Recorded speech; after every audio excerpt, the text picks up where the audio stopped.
Beda cahaya buatan manusia. Kalau cahaya buatan manusia itu seperti senter, seperti lampu yang di kendaraan itu dibuat oleh manusia. Kalau cahaya alami itu apa? Itu tadi cahaya alami itu matahari. Jadi berbeda cahaya alami dengan cahaya buatan. Nah, lanjut, sumber cahaya itu apa aja yang Ibu bilang tadi? Matahari itu adalah cahaya yang paling utama. Nah, sumber cahaya yang lain ada apa?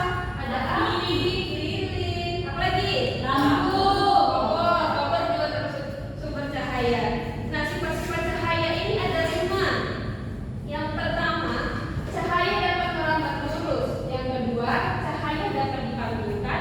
Yang ketiga, cahaya menembus benda bening. Yang keempat, dapat dibiaskan, dan juga cahaya dapat diuraikan. Yang pertama, kita akan membahas tentang sifat cahaya merambat lurus. Nah, apa itu cahaya yang merambat lurus? Cahaya yang akan merambat lurus itu dapat dikatakan merambat lurus apabila melewati satu medium perantara. Contohnya apa, Bu?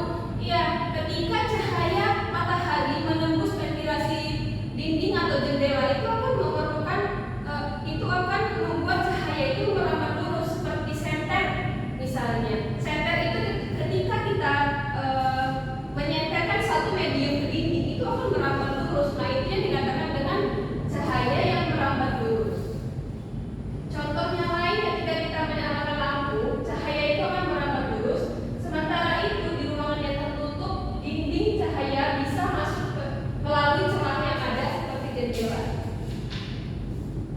Oke, yang kedua, sifat cahaya dapat dipantulkan. Nah, seperti yang kita ketahui, sifat cahaya itu dibedakan menjadi 2. Apa yang pertama? Cahaya yang tidak teratur.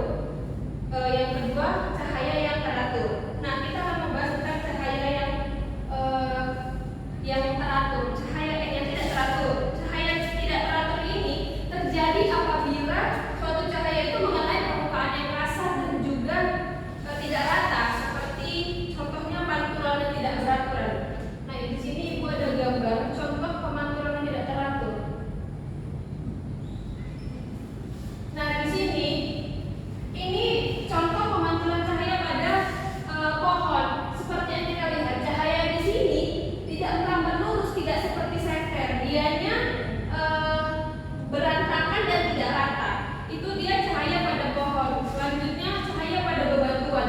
Seperti yang kita lihat, cahaya ketika kita di dalam gua itu ada cahaya matahari dari atas. Kita itu tidak akan rata dia cahaya seperti yang di sini. Itu cahayanya dia berantakan. Tidak seperti senter tadi yang kita senterkan ke suatu dinding, itu akan merambat lurus. Itu yang dikatakan dengan pemantulan yang tidak teratur. Oke. Nah, kalau pemantulan teratur itu dia terjadi ketika cahaya itu mengenai permukaan yang licin dan mengkilap seperti kita bercermin. Kenapa bisa dikatakan dengan pemantulan yang teratur? Karena kalau di cermin itu kita melihat diri kita itu dianya sempurna dan kita bisa melihat bayangan kita dengan teratur. Nah, itu dia perbedaan cahaya yang tidak teratur dan cahaya yang teratur. Nah, yang ketiga contohnya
contohnya pensil dalam air terlihat patah. Nah, seperti yang digambar ketika kita melakukan eksplorasi tentang suatu pensil, ketika kita masukkan ke dalam gelas yang berisi air, dia pensilnya akan terlihat bengkok.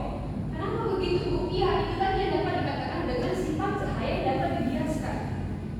Jadi contoh lain ada enggak ya ini? Kita lihatkan dulu ya. Contoh pensil yang terlihat patah.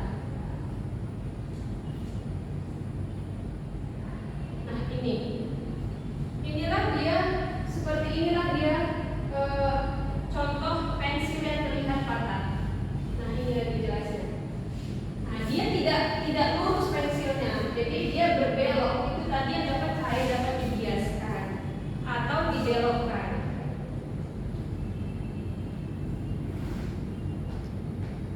Oke, kita lanjut ke sifat cahaya dapat diuraikan. Sifat cahaya dapat diuraikan ini istilah lainnya adalah penguraian cahaya di dalam